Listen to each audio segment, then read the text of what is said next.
A few days before Christmas, I was scrolling Facebook Marketplace as I usually do, and I came across a listing and I went and bought a vehicle.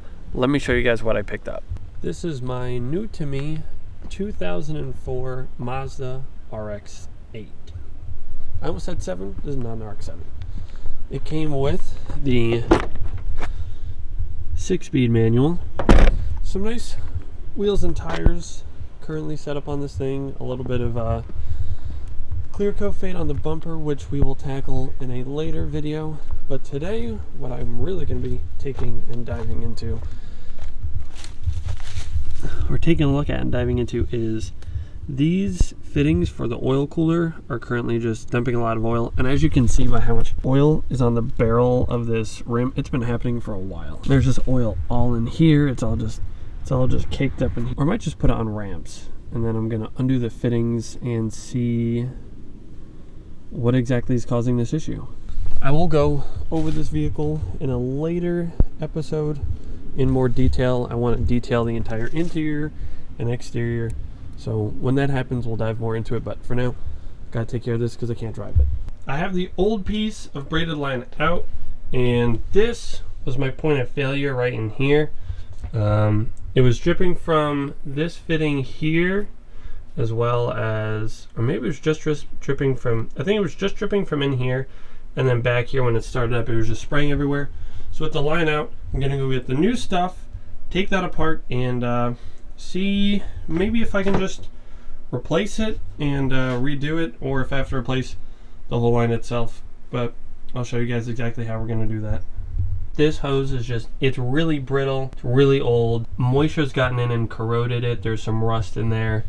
And I got a whole new kit with hose and fittings. So rather than trying to reuse this, I'm gonna go get the hose, measure out the length of this, cut my hose, and then start doing my fittings the way that they had these set up, so I can slap it back to the vehicle, start it up, and show you guys exactly what we're working with. After ordering the wrong type of hose and fittings 3 times, I finally got exactly what we need to fix the oil leak on the RX-8, where it's leaking at the oil cooler. So as you can see, this is a brand new fitting. This is one of my old nuts. I'm just gonna clean up the threads in there real quick. But so this is a brand new fitting, and it's a little gritty, but they thread together beautifully, which means this is exactly what we need.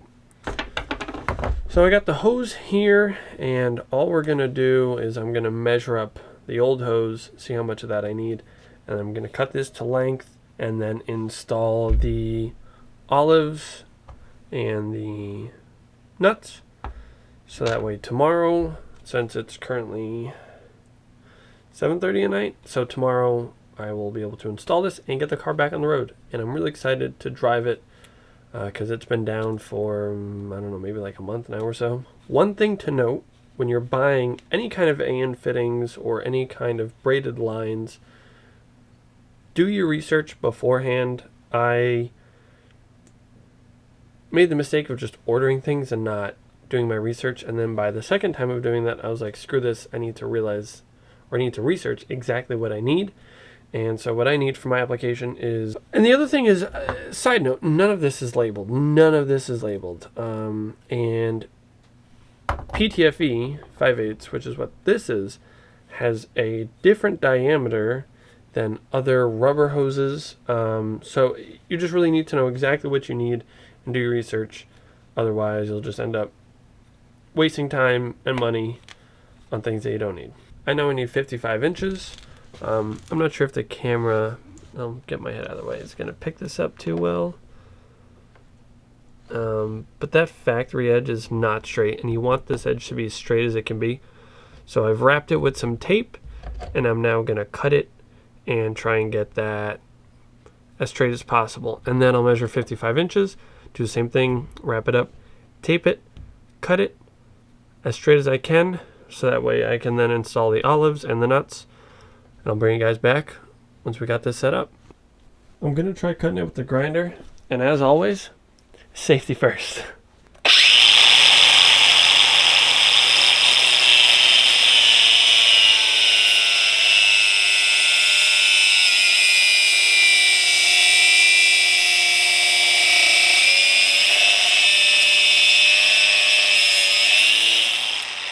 cut looks pretty straight. Looks pretty straight and clean.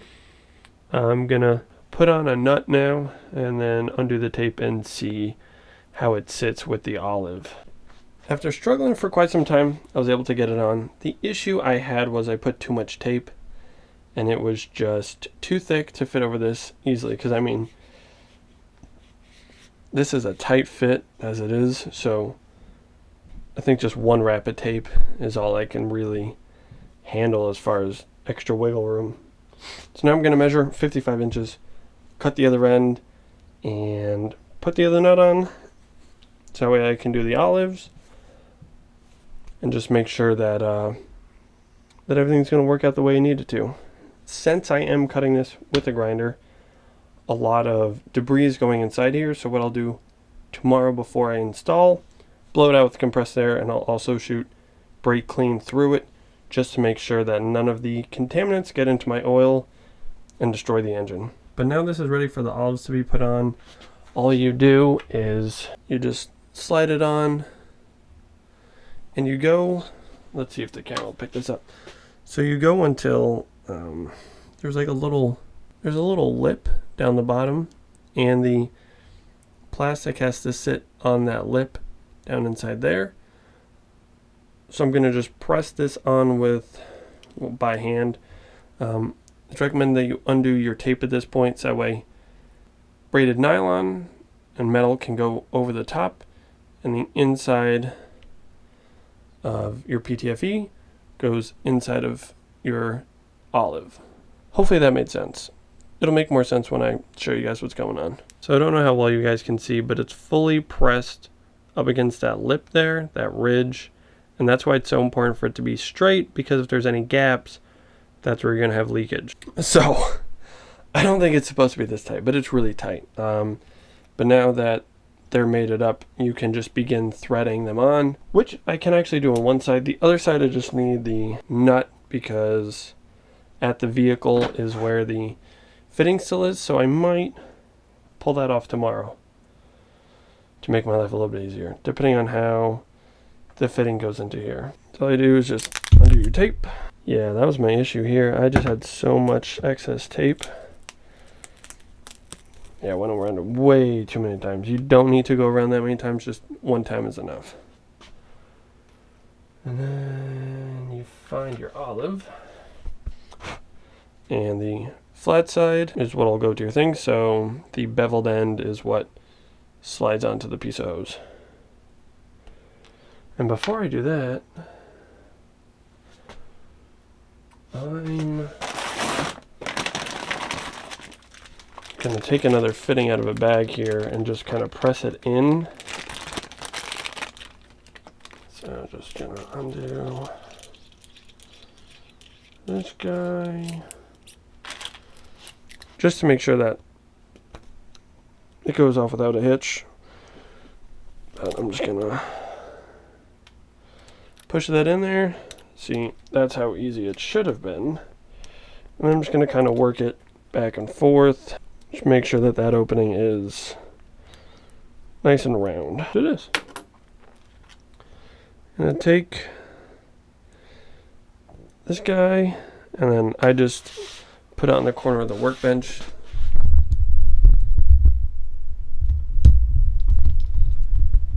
Not really the corner, but the flat face of the workbench, and I just press it on.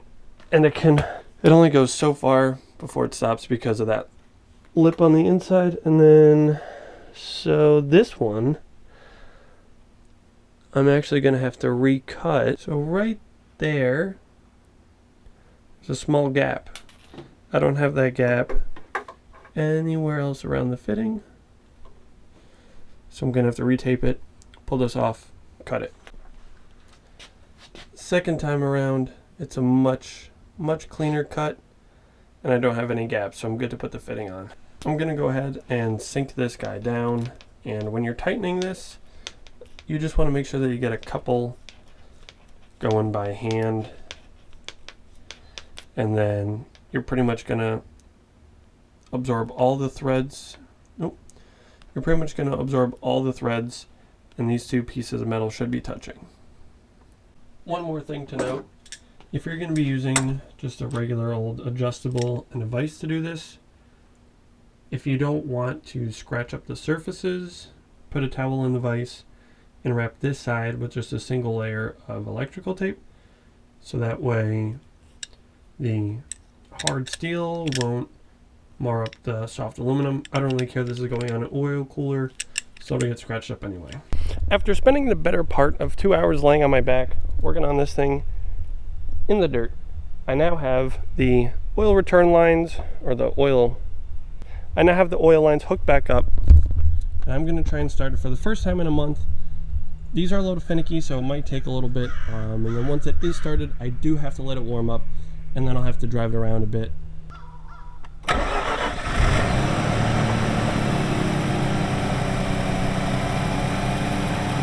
Holy!